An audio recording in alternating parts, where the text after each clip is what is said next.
adek e board mandiko jotich e kaonti.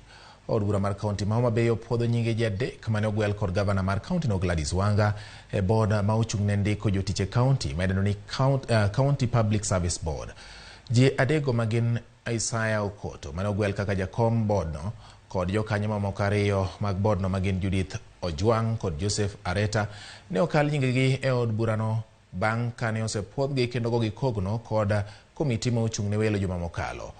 Bang' puodho nyingego koro girito mana chamo ma kapok gichako tich ayanga e board mandiko jotich e kaonti. The proceedings or of a county assembly. That is very important, Mr. Speaker.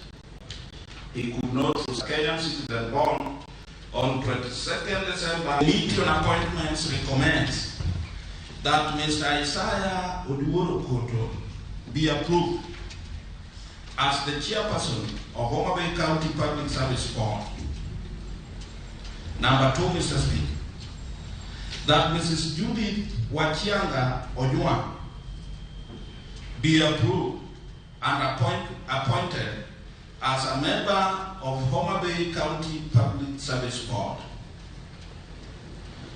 Number 3, Mr. Speaker, that Mr. Joseph Areta be approved and appointed as a member of Homa Bay County Public Service Board.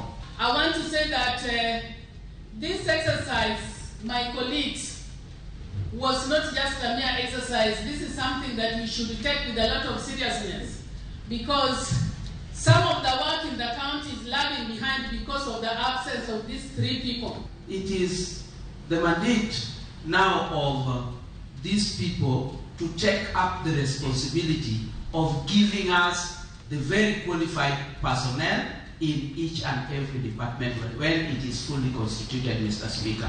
Will as many as of civil opinion say aye? Aye. Will as many of the court of opinion say nay? The ayes have it.